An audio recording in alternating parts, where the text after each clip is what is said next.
अब मैं आज प्रचार का अंतिम दिन है, तो सीधे बिना किसी औपचारिकता के मैं माइक्रोफोन देने जा रहा हूं आप अपने लोकप्रिय प्रत्याशी कनिका जी बेनीवाल को। वो इस सेंधनी ग्राम की चुनावी सभा को संबोधित करेंगे। कनिका जी बेनीवाल। राम राम साहब। सेंधनी की इस चुनावी सभा में पधारे मंचासीन अतिथिगण, सामने विराजमान पितातुल्य बुजुर्गों, मातृशक्ति, नौजवान भाइयों, आज समय की बहुत कमी है। 6 बजे प्रचार बंद हो जाएगा। इतनी बढ़ावनी आपको देके जा रही हूँ कि एक एक कार्यकर्ता जुट जाए और आपकी अपनी पार्टी राष्ट्रीय लोकतांत्रिक पार्टी कैसे मजबूत हो, इस चीज का आपको विशेष ध्यान रखना है, क्योंकि आपकी अपनी बनाई हुई पार्टी है ये। और बीजेपी कांग्रेस में तो मजे होंगे नेताओं के, लेकिन आरएलपी के राज में मजे होंगे जनता के। इसलिए आप लोगों को इसी चीज का ध्यान रखें। आज तक आपके बीच में हमेशा संघर्ष किया है, विकास के कार्य कराए हैं, सब काम किए हैं। विकास के नाम का वोट ही आपसे मांगने आए हैं। कोई रिश्तेदारी नहीं, कोई कुछ नहीं, किसी नाम का नहीं, सिर्फ और सिर्फ विकास का वोट आपको देना है। धन्यवाद सर। राम राम। 13 तारीख को 1 नंबर पे ज्यादा से ज्यादा आशीर्वाद देकर बोतल का चुनाव चिन्ह ज्यादा से ज्यादा आशीर्वाद दे और विजयी बनाए। धन्यवाद सर। राम राम। बहुत बहुत धन्यवाद कनिका जी। अब मैं निवेदन करूं अपना नागौर का लोकप्रिय सांसद आदरणीय हनुमान जी बेनीवाल साहब।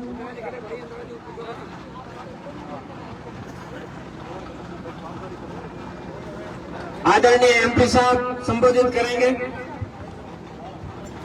सेंधनी के अंदर 2-3 जोरदार जयकार लगे। बोले भैंसा महाराज की, तेजा जी महाराज की, राम साहब फरीद की, बाबू जी महाराज की।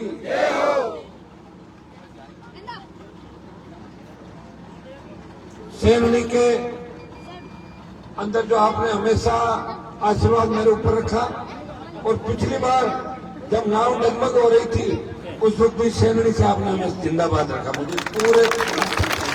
और इस बार मुझे उम्मीद है कि पिछली बार से ज्यादा वोटों से सेंधनी ग्राम पंचायत राष्ट्रीय लोकतांत्रिक पार्टी को आगे रखोगे कि नहीं रखोगे?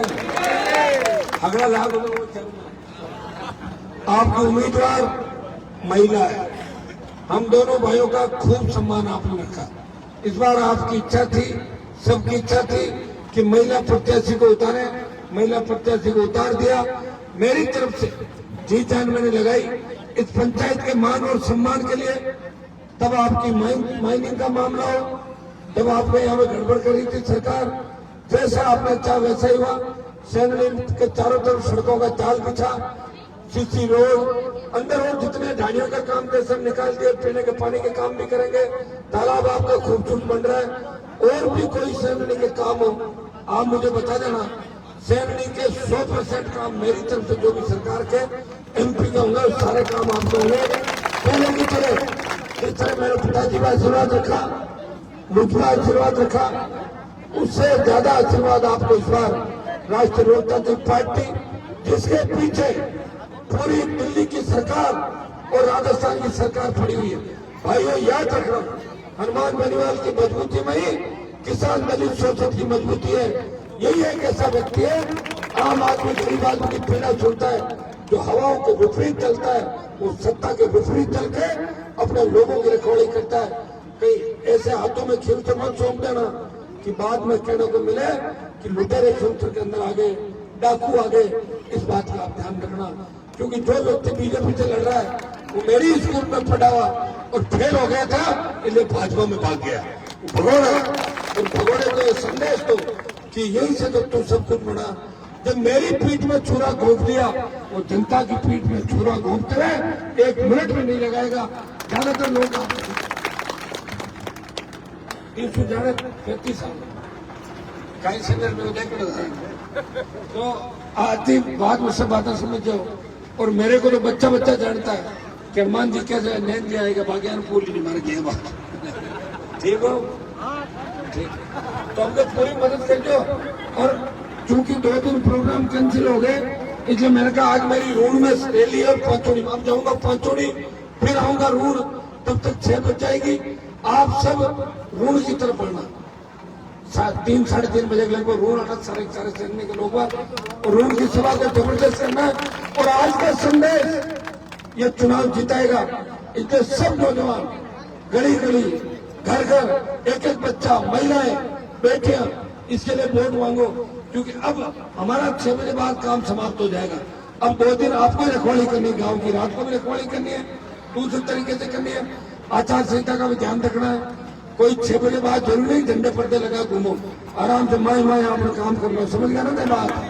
लाल जो सब लोग कर दो मदद जुटा कर बीजेपी वाले बनना बदली जो थर गए वोट तो आगे फिर देना है। राजमकान में कहते यहाँ सारे साइड टेक दो पोते जब तक धोखा दे रही दोनों पार्टियां अपने इनको वापिस कर दो और इसको सबक सिखाओ कि दोबारा से कोई हनुमान बेनीवाल को छोड़ने की हिम्मत राजस्थान के अंदर नहीं करे।